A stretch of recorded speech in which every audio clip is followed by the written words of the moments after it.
सालू अपने दो बच्चों के साथ मायके में रहती थी क्योंकि उसका पति मर चुका था।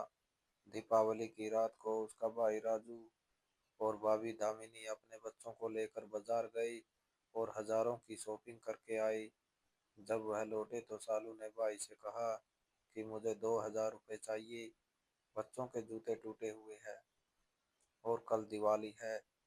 तो भाई ने कहा, मेरे पास जो पैसे थे वह मैं खर्च कर आया हूँ।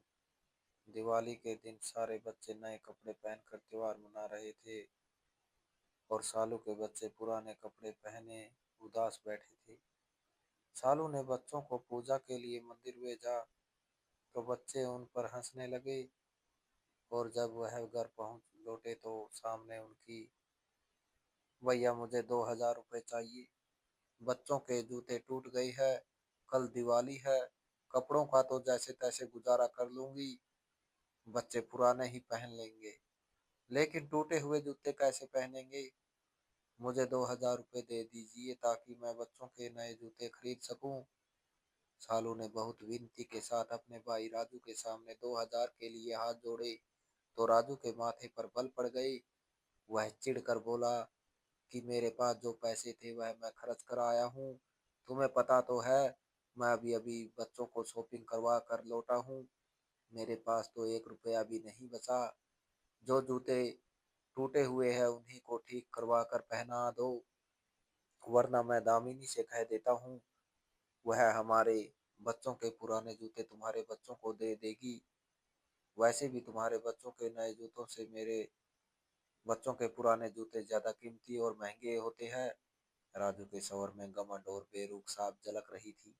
सालू ने सिर झुका लिया, उसके होंठ कांप रहे थे मगर उसने कोई जवाब ना दिया। वह फौरन वहां से पलट आई, इस डर से कि कहीं उसकी आंखों में आने वाले आंसू उसका भाई या भाभी ना देख ले। उसके कदम भारी हो चुके थे और दिल सीने में ऐसे धड़क रहा था जैसे हर धड़कन के साथ कोई उम्मीद टूट रही हो। उसके बच्चों की हालत कभी ना होती अगर उसका पति जिंदा होता, लेकिन किस्मत का खेल था कि उसका पति उसे अकेला छोड़कर दुनिया से जा चुका था और उसे अपने दोनों बच्चों के साथ मायके में रहना पड़ता था। आज दिवाली की पूर्व संध्या थी। बाहर गलियों में रौनक थी। हर तरफ रोशनियों की चमक और लोगों की खुशियों की आवाजें गूंज रही थी। कहीं बच्चों की हंसी थी तो कहीं पटाखों की आवाज। लेकिन इस घर के एक कमरे में अंधेरा और खामोशी बसी हुई थी। राजू और उसकी पत्नी दामिनी अपने बच्चों को लेकर मार्केट गए थे और बच्चों की पसंद के मुताबिक महंगी शॉपिंग करके वापस आए थे। बड़े बड़े शॉपिंग बैग्स उनके हाथों में थे जिनमें कीमती कपड़े, जूते और खिलौने भरे हुए थे। उनके बच्चों के चेहरों पर खुशी साफ नजर आ रही थी। वह अपने नए कपड़ों और जूतों को बार बार निकाल कर देख रही थी। लेकिन इसी घर में रहने वाली सालू के पास अपने बच्चों के लिए 2,000 रुपये तक ना थे। यह सोचकर उसका दिल टूट कर रह गया। आंसू पलकों से गिरकर गालों पर रह बहने लगे। वह अपने कमरे में आई और दरवाजा बंद करते ही सिसकियों से रोने लगी। उसका रोना धीरे धीरे तेज होता गया, जैसे बरसों का दुख आज आंसुओं के रूप में बह रहा हो। कमरा छोटा सा था, दीवारों में नमी के निशान थे और एक कोने में पुरानी सी अलमारी रखी थी। दो खाटें बिछी हुई थी जिन पर उसके दोनों बच्चे लेटे हुए थे। हालांकि दोनों ही जाग रहे थे और अपनी गरीबी से पूरी तरह परिचित थे। उन्होंने अपनी माँ की सिसकियां सुनी तो उनके मासूम दिल भी दुख से भर गई। वह एक दूसरे की तरफ देखने लगे जैसे खामोशी से कोई फैसला कर रहे हो। जब उन्होंने देखा कि सालू की सिसकियां रुकने का नाम नहीं ले रही तो दोनों ही अपनी अपनी खाट से उठे और धीरे धीरे माँ के पास आकर बैठ गई। उनके कदमों में हिचकिचाहट थी और आंखों में आंसू तैर रहे थे। एक बच्चे ने हिम्मत करके माँ के कंधे पर हाथ रखा और धीरे से बोला, हमें माफ कर दो माँ, हमने जूतों की मांग की आपसे, हम नंगे पांव ही घूमेंगे लेकिन आपसे कभी कोई मांग नहीं करेंगे, बस आप इस तरह ना रोए। दूसरे बच्चे ने भी रुधी हुई आवाज में यही बात दोहराई और माँ के हाथों को थाम लिया। बच्चों के मासूम सवर में छुपी हुई बेबसी ने सालू का दिल चीर कर रख दिया। उसने फौरन दोनों बच्चों को अपने सीने से लगा लिया, जैसे उन्हें दुनिया के हर दुख से बचाना चाहती हो। उसकी आंखों से आंसू लगातार बह रहे थे और वह बच्चों के बालों को सहलाते हुए कहने लगी, बच्ची अपनी माँ को माफ कर दो। तुम्हारी माँ बहुत मजबूर है। तुम्हारे पिता के जाने के बाद मैं तुम्हारा ख्याल भी ठीक से नहीं रख सकती। मैं बहुत कोशिश करती हूँ कि तुम्हें किसी चीज की कमी महसूस ना होने दूं, लेकिन मेरे बस में कुछ नहीं। अगर मैं बाहर जाकर काम करूंगी तो लोग तुम्हारे मामा पर तरह तरह की बातें करेंगे।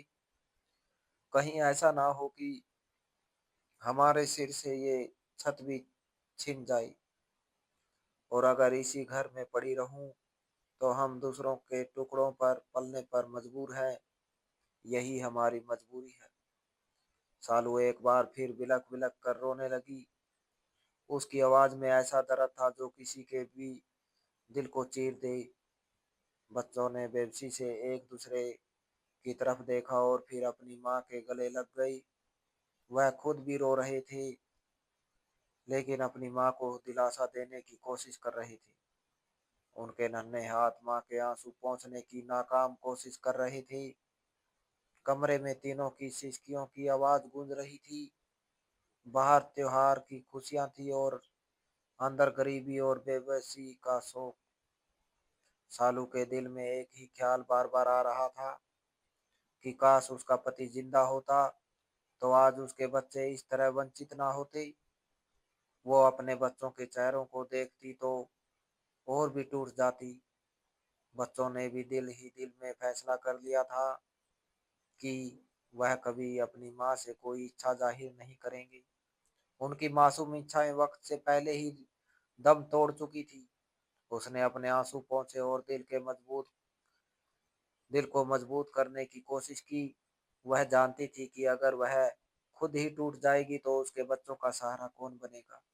उसने धीरे से दोनों बच्चों को खाट पर लिटाया और उनके सिरों पर हाथ फेरते हुए उन्हें सोने को कहा। बच्चे थके हुए थे और रोते रोते कब आंख लग गई उन्हें खुद भी पता न चला। सालू कुछ देर उन्हें देखती रही। उनके मासूम चेहरों पर फैली बेबसी ने उसके दिल में एक नई चुभन पैदा कर दी। वह धीरे से उठी और अलमारी की तरफ बढ़ी। अलमारी खोली तो उसमें कुछ पुराने कपड़े तय किए हुए थे रखे थे।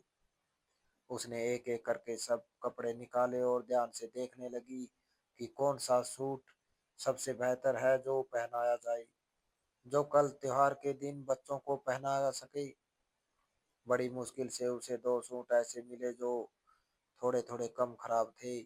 हालांकि उनका रंग फीका पड़ चुका था और कपड़ा भी जगह जगह से घिस चुका था, मगर फिर भी वही उसके बच्चों के लिए सबसे अच्छे थे। उसने इन कपड़ों को झाड़ा और अपने आंचल से साफ किया, जैसे इनमें भी कोई नई चमक पैदा करना चाहती हो। फिर उसने इस्त्री उठाई और दहलीज की तरफ चल दी। दहलीज में रोशनी फैली हुई थी। राजू और दामिनी अपने बच्चों के साथ बैठे हंसी मजाक कर रहे थे। उनकी हंसी पूरे घर में गूंज रही थी और महंगे कपड़ों की खुशबू हवा में फैली हुई थी। सालू खामोशी से एक कोने में जाकर बैठ गई और कपड़े इस्त्री करने लगी। उसके हाथों की हरकत में एक अजीब सी गंभीरता थी, जैसे वह सिर्फ कपड़े नहीं बल्कि अपने बच्चों की खुशियों को सीधा करने की कोशिश कर रही हो। वह बार बार कपड़े पर हाथ फेरती और फिर इस्त्री चलाती, जैसे हर सिलवट के साथ अपनी गरीबी को भी मिटाना चाहती हो। इसी दौरान दामिनी का बेटा गप्पू बाहर आया। उसने सालू को देखा और हैरानी से बोला, बुआ क्या कर रही हो? सालू ने एक पल के लिए रुक कर उसकी तरफ देखा और हल्की सी मुस्कुराहट लाने की कोशिश करते हुए बोली, बेटा मैं अपने बच्चों के कपड़े इस्त्री कर रही हूँ। कल त्योहार है ना, इसलिए चाहती हूँ कि वह साफ सुथरे कपड़े पहने। गप्पू ने आगे बढ़कर कपड़ों को ध्यान से देखा और बोला, अच्छा यह कपड़े पहनेंगे वह? सालू ने धीरे से जवाब दिया, हाँ बेटा यही पहनेंगे। गप्पू के चेहरे पर अजीब सा भाव उभरा। उसकी आंखों में जलन की एक झलक थी। हालांकि उसके अपने कपड़े बहुत कम कीमती और सुंदर थे, मगर इन सादा मगर साफ कपड़ों में एक अपनाइयत थी जो शायद उसे खटक रही थी। वह थोड़ा सा मुंह बनाकर बोला, बुआ कपड़े अब बाद में इस्त्री कर लेना, पहले मेरे लिए शरबत बना दो, मुझे बहुत प्यास लगी है।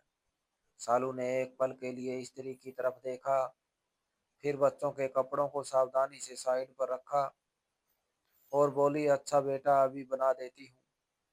वह फौरन उठकर रसोई की तरफ चली गई। उसके जाते ही गप्पू के चेहरे पर एक शरारती मुस्कुराहट आ गई। उसने इधर उधर देखा कि कोई उसे देख तो नहीं रहा, फिर धीरे से स्त्री उठाई और कपड़ों पर रख दी। कुछ पलों में कपड़े जलने की बू फैल गई, कपड़े काले होने लगे और उनमें छेद पड़ गई। गप्पू ने जल्दी से स्त्री एक तरफ रखी और ऐसे बन गया जैसे कुछ हुआ ही ना हो। जब सालू शरबत बनाकर वापस आई तो उसकी नजर जैसे ही कपड़ों पर पड़ी, वह सुन रह गई। उसके हाथ से गिलास छूटते छूटते बचा। वह दौड़कर कपड़ों के पास आई और उन्हें उठाकर देखने लगी। कपड़े बुरी तरह जल चुके थे। उसकी आंखों से आंसू भर आए और दिल जैसे किसी ने मुट्ठी में जकड़ लिया हो। उसने बेबसी से इधर उधर देखा, फिर राजू और दामिनी के पास जाकर बोली, भैया यह कपड़े जल गए हैं, अभी मैंने इस्त्री किए थे और गप्पू यहाँ था। उसकी बात पूरी भी ना हुई थी कि दामिनी ने तीखे स्वर में कहा, हमारे बच्चे पर इल्जाम मत लगाओ, अपने काम खुद संभालना नहीं आता और दोष हमारे बच्चे का निकाल रही हो। राजू ने भी रूखे स्वर में कहा, बस करो सालू, इतनी सी बात पर हंगामा कर रही हो। अगर कपड़े जल गए हैं तो कोई आसमान नहीं टूट पड़ा। दामिनी अलमारी से कुछ पुराने कपड़े निकालने लगी, मगर फिर अचानक रुक गई और बोली, नहीं यह भी नहीं दे सकती, मेरे अपने बच्चों के काम आएंगे। सालू चुप खड़ी रही, उसके पास कहने को कुछ ना था। वो धीरे से वापस अपने कमरे में आ गई और जलते हुए कपड़ों को देखकर रोने लगी, मगर उसने बच्चों को जगाया नहीं। अगली सुबह त्योहार का दिन था, पूरा मोहल्ला खुशियों में डूबा हुआ था। बच्चे नए कपड़े पहनकर खुशी से झूम रहे थे। हर तरफ हंसी और मुस्कुराहटें थी। सालू ने अपने बच्चों को वही जले हुए और पुराने कपड़े पहनाए जो अब मुश्किल से पहनने के काबिल रह गए थे। बच्चों ने कुछ ना कहा, मगर उनकी आंखों में उदासी साफ झलक रही थी। वह माँ का दिल और नहीं दुखाना चाहते थे। जब वह मंदिर की ओर गए तो रास्ते में दूसरे बच्चों ने उन्हें देखा और हंसने लगे। किसी ने कहा, देखो इनके कपड़े कैसे हैं, और किसी ने मजाक उड़ाया कि यह त्योहार मनाने आई है। बच्चों की आंखों में आंसू आ गए, मगर उन्होंने सिर झुका लिया। मंदिर में भी वह एक कोने में खड़े रहे। पूजा के दौरान भी उनके दिल भारी थे। पूजा खत्म हुई तो सब बच्चे एक दूसरे से गले मिल रहे थे, मगर यह दोनों खामोश खड़े रहे। आखिरकार उनके धैर्य का बांध टूट गया और वह रोने लगे। सालू ने जब यह दृश्य देखा तो उसका दिल टुकड़े टुकड़े हो गया। वह अपने बच्चों को गले लगाकर खुद भी रो पड़ी, मगर उसके पास इस दुख का कोई उपाय न था। इस दिन त्योहार की खुशियां उनके लिए सिर्फ एक दर्दनाक याद बनकर रह गई। त्योहार का दिन जैसे तैसे गुजर रहा था, मगर सालू के घर में खुशी का नामो निशान न था। बच्चे मंदिर से वापस आकर एक कोने में चुपचाप बैठ गई थी। उनकी आंखें लाल थी और चेहरों पर उदासी साफ लिखी हुई थी। बाहर गली में बच्चे शोर मचा रहे थे। नए कपड़ों की चमक और मिठाइयों की खुशबू हर तरफ फैली हुई थी, मगर इस कमरे में खामोशी और अभाव बसा हुआ था। सालू अपने बच्चों को देखती तो उसका दिल कट कर रह जाता। वह बार बार उनके सिरों पर हाथ फेरती और खुद को मजबूत रखने की कोशिश करती, मगर आंसू थे कि रुकने का नाम ही नहीं ले रहे थे। उसने दिल ही दिल में ईश्वर से प्रार्थना की कि हे ईश्वर, मेरे बच्चों की यह व्यवस्था आप देख लीजिए। यह मासूम है, इनका क्या दोष। अगर मुझसे कोई गलती हुई है तो उसकी सजा मुझे दे दीजिए। मगर मेरे बच्चों को इन हालात से निकाल दीजिए। बच्चे भी खामोशी से बैठे अपनी माँ को देख रही थी, जैसे वह भी दिल ही दिल में कोई प्रार्थना कर रहे हो। वक्त जैसे रुक सा गया था, हर लम्हा भारी हो और कष्टदायक लग रहा था। अचानक दरवाजे पर दस्तक हुई। आवाज इतनी अचानक थी कि सब चौंक गई। राजू, जो बाहर आंगन में बैठा था, वह उठकर दरवाजे की तरफ गया। उसने जैसे ही दरवाजा खोला तो सामने का दृश्य देखकर उसकी आंखें हैरत से फैल गई और वह सुन रह गया। दरवाजे के बाहर एक बड़ी सी कीमती गाड़ी खड़ी थी और उसके पीछे कई दूसरी गाड़ियां लाइन में लगी हुई थी। गाड़ियों से काले कपड़ों में सजे सुरक्षा कर्मी बाहर निकल रहे थे, जिनके हाथों में बड़ी बड़ी टोकरियां थी। इन टोकरियों में नए कपड़े, जूते, खिलौने, मिठाइयाँ और तरह तरह की खाने पीने की चीजें भरी हुई थी। घर के बाहर अचानक यह दृश्य देखकर मोहल्ले के लोग भी जमा होना शुरू हो गए। राजू अभी तक समझ नहीं पा रहा था कि यह सब क्या हो रहा है। इतने में सबसे बड़ी गाड़ी का दरवाजा खुला और इसमें से एक शालीन और सुंदर औरत बाहर निकली। उसके पहनावे और अंदाज से ही लग रहा था कि वह किसी बड़े घराने से संबंध रखती है। सालू भी कमरे से निकलकर दरवाजे तक आ गई। उसने जैसे ही उस औरत को देखा तो एक पल के लिए रुक गई। फिर उसकी आंखों में पहचान की चमक उभरी और अगले ही पल उसके होंठ कांपने लगे। यह उसकी ननद अंशुल थी, जो कई सालों से विदेश में अपने पति के साथ रह रही थी। सालू को यकीन ही नहीं था आ रहा था कि वह सच में उसके सामने खड़ी है। अंशुल ने जैसे ही सालू को देखा, वह तेजी से उसकी तरफ बढ़ी और उसे गले से लगा लिया। सालू के धैर्य का बांध टूट गया और वह फूट फूट कर रोने लगी। वह रोते हुए कहने लगी, आपने तो मुड़कर ही नहीं देखा। हमने कितनी मुश्किलें बर्दाश्त की है, आपको हमारी याद भी नहीं आई। अंशुल ने हैरत से उसे देखा और फौरन उसके आंसू पोंछते हुए बोली, यह तुम क्या कह रही हो सालू? मैंने तो तुमसे संपर्क करने की बहुत कोशिश की। मैं बार बार फोन करती थी, मगर कभी तुमसे बात ना हो सकी। मुझे हमेशा यही कहा गया कि तुम हमसे बात नहीं करना चाहती और बच्चे भी हमसे नफरत करते हैं।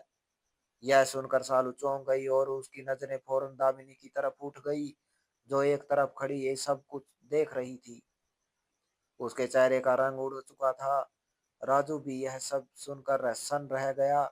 अंशुल ने कठोर स्वर में कहा, आखिर यह सब क्या है? क्यों मेरे और मेरे भाई के घर वालों के बीच दीवार खड़ी की गई? दामिनी के पास कोई जवाब ना था। उसका सिर झुक गया। राजू को जैसे अपनी गलती का एहसास हो गया। वह शर्मिंदगी से सिर झुकाए खड़ा था। अंशुल ने फौरन सुरक्षा कर्मियों को इशारा किया तो वह सारी टोकरियां अंदर ले आई। पूरा आंगन सामान से भर गया। नए कपड़े, जूते, खिलौने और त्योहार की हर खुशी वहां मौजूद थी। अंशुल ने सालू के बच्चों को अपने पास बुलाया।